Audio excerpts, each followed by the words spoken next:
हर किस्म के रूहानी जिस्मानी मसाइल और वज़ाइफ के लिए पीर इकबाल कुरैशी चैनल को सब्सक्राइब करें। 1857 की जंग आज़ादी में नाम याद है या नहीं याद? मौलाना कासिम मदरसा किसने बुनियाद रखा?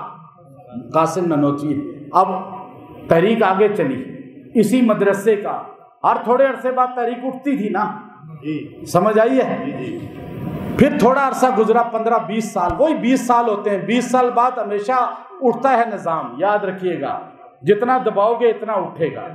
अब अल्लाह रब्बुल इज़्ज़त ने उठाया, फिर वही हुआ कि रेशमी रुमाल की तहरीक चली।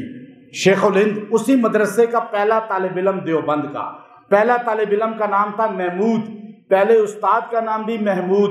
जो बच्चा वहाँ पर ला के, आप बच्चों को छोटा ना समझा करें, तालिब इल्म हो इज्जत दें। वही छोटा बच्चा मदरसा देवबंद से जो पढ़ के निकला, उसका नाम महमूद था, और जिसे दुनिया शेखुल हिंद महमूदुल हसन के नाम से जानती है।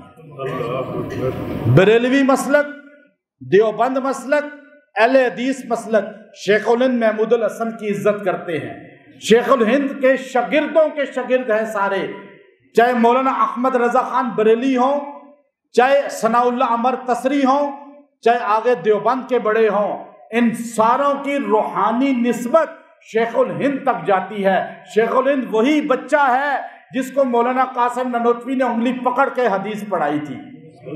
शेखुल हिंद वो इंसान है जिसके बारे में मलका विक्टोरिया कहती थी, अगर शेखुल हिंद की रेशमी रुमाल तहरीक का पर्दा चाक ना होता तो अंग्रेज को बड़े सगीर से निकलने के लिए मौत भी रास्ता ना देती। अंग्रेज का ऐसा घेरा तंग कर दिया था कि मुखबरी की वजह से पर्दा चाक हुआ, वरना तहरीक रेशमी रुमाल मौलाना अबैदुल्लाह सिंधी, मौलाना अनवर शाह कश्मीरी, मौलाना जो है हुसैन अहमद मदनी, मौलाना इलियास देलवी, मौलाना खलील अहमद सहारनपुरी, मौलाना मुफ्ती कफैतुल्लाह देलवी, मौलाना अब्दुल कलाम आज़ाद, मौलाना मोहम्मद अली जौहर, मौलाना अशरफ अली थानवी, मौलाना मुर्तज़ा चांदपुरी, मौलाना शबीर अहमद उस्मानी, मौलाना जफ़र अहमद उस्मानी, ये सारे शागिर्द हैं शेखुल हिंद महमूदुल हसन देवबंदी के। शेखुल हिंद फिर गिरफ्तार हो गए।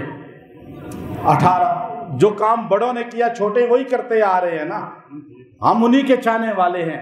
1915 के अंदर गिरफ्तार हो गए और माल्टा के जजीरे में 3 साल कैद रहे, मारे खाई।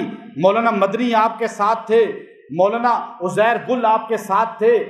अब फिर अंग्रेज के खिलाफ जो तहरीक चली थी उसमें मौलाना वलायत अली, मौलाना जाफर थानीसरी, ये मौलाना यहया अली, ये भी गिरफ्तार हुए। अंग्रेज ने कहा तुम उलमा बाज नहीं आते, जब यहाँ से हम तुम्हें दबाते हैं वहाँ से डबल उठ खड़े होते हो। फिर इनको उन्होंने अम्बाला से कोट लखपत लाहौर भेजा। ये लाहौर आए, तारीख काला पानी उठाकर देखें, जब इनको लाहौर से ले जाया गया मुल्तान जेल के अंदर, लाहौर से मुल्तान जाने के लिए इन्हें 2 महीने लगे। क्यों कि माल गाड़ी के अंदर इन्हें डाला गया, लोहे उसके निकल रहे थे, और इनको जब माल गाड़ी चलती थी तो इनको लोहे चुभते थे, इनका जिस्म लहू लहान होता था। 2 महीने मौलाना वलायत अली, मौलाना जाफर थानीसरी, मौलाना यहया अली को मुल्तान जेल में ले जाया गया। सिर्फ अंग्रेज ने कहा इन मौलवियों को, इन उलमा को इतना तशद्दुद करो ये अंदर ही मर जाएं, इसलिए अगर ये बच गए तो इनके आगे चाहने वाले जिहाद का ऐलान करेंगे।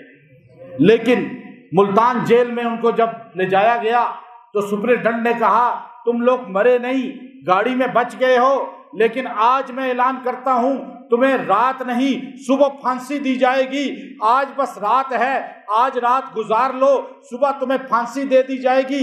रात को छुप कर उसने देखा कि ये तीनों उलमा एक दूसरों से बगलगीर हो रहे हैं, मुस्करा रहे हैं, मुबारकबादें दे रहे हैं। वो हैरान हो गया, उसने इनको बुलाया, कहा मौलाना यहया अली, जाफर थानीसरी, ये अजीब बात है, आप लोग खुश किस बात के हो? फांसी वाला तो रोता है, चिल्लाता है, गिड़गिड़ाता है। तो इन्होंने मौलाना जाफर थानीसरी ने कहा ओ बदबख्त, तुझे क्या पता, हम मुसलमान हैं, हम जिस नबी के मानने वाले हैं, हमारा अकीदा नजरिया ये है, हमारी जान रसूलुल्लाह के लिए जा रही है।